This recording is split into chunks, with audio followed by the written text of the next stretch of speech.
మంత్రాలు మరి ఇవాళ పుస్తకాలు ఉంటాయి కదండి. లలితా సహస్రనామ పుస్తకాలు, శివనామ సహస్ర పుస్తకాలు, విష్ణు సహస్రనామ పుస్తకాలు ఏవైనా సరే ఈ ప్రింట్తో ఉన్నటువంటి పుస్తకాలు ఏవైతే ఉన్నాయో వాటి కింద మూల మంత్రం అనేటటువంటిది, మంత్రం అనేటటువంటిది ఇస్తూ ఉన్నారు.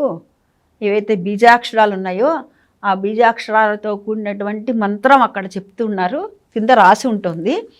ఎప్పుడైతే మనం ఈ లలితా సహస్రం కానీ విష్ణు సహస్రం కానీ ఏదైనా సరే ఆ స్తోత్రాలు ఇవి చదువుకున్న తర్వాత కింద ఉన్నటువంటి మంత్రాన్ని మనం పఠించవచ్చా అని అడుగుతున్నారు.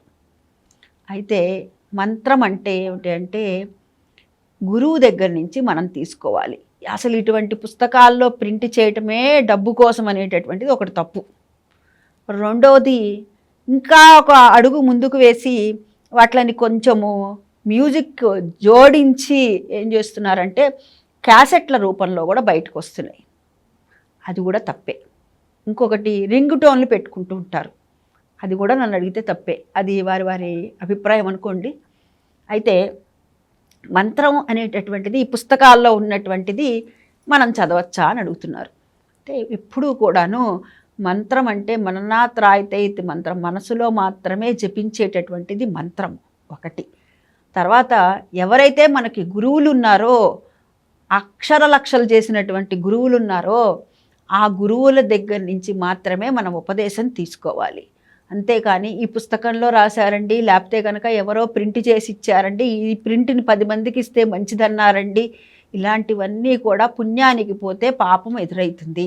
కాబట్టి ఎట్టి పరిస్థితుల్లో కూడాను ఒక గురువు దగ్గర నుంచి ఆ గురువు కూడాను చక్కటి గురువు అయి ఉండాలి, అక్షర లక్షలు చేసినటువంటి గురువు అయి ఉండాలి. అంతేకాని ఎవరి దగ్గర పడితే వారి దగ్గర మంత్రాలు స్వీకరించకూడదు. ఎక్కడో పుస్తకంలో ఉంది కదా అని చెప్పి 4 రోజులు చదివితే నోటికి వచ్చేస్తుంది కదా అని చెప్పి చదవకూడదు. ఒక గురువు దగ్గర నుంచి మనము మంత్రం ఉపదేశం తీసుకున్నామంటే అది అంగన్యాస కరన్యాసాలతో చేసుకోవాలి. ఇప్పుడు ఉదాహరణకు నేను మా తాతగారు నాకు మంత్రం ఇచ్చారు, లక్ష్మీ గణపతి గౌరీ పంచాక్షరి మంత్రం ఇచ్చారు. అట్లా వారు అక్షర లక్షలు చేసి ఉన్నారు కాబట్టి వారి దగ్గర నుంచి నేను తీసుకున్నాను. అట్లా గురువుల దగ్గర నుంచి మాత్రమే, పెద్దల దగ్గర నుంచి మాత్రమే తీసుకోవాలి. ఎవరైతే సద్గురువులు, ఎవరైతే గనక వారు అనుష్ఠానం చేసేటటువంటి వారు ఉన్నారో వారి దగ్గర నుంచి తీసుకోవాలి. ఆ మంత్రం అనేటటువంటిది ఏదో ఈ నామం చదివినట్టుగానో స్తోత్రం చదివినట్టుగానో ఈ మంత్రాన్ని చదివేయకూడదు. ఎప్పుడూ కూడా అంగన్యాస కరన్యాసాలతోనే చేయాలి. అయితే ఒక్కొక్కసారి పరిస్థితులు ఎలా ఉంటే ఎక్కడికో బంధువుల ఇంటికి వెళ్తాము, అక్కడ పరిస్థితి ఉండదనుకోండి, అప్పుడు మాత్రమే ఆపద్ధర్మంగా మూలమంత్రం ఒక్కటే అనుకోవాలి. అంతేగాని అది ఇట్లా పుస్తకాల్లో చూసిన మటుకు ఎట్టి పరిస్థితుల్లో మనం చెయ్యకూడదు, చదవకూడదు.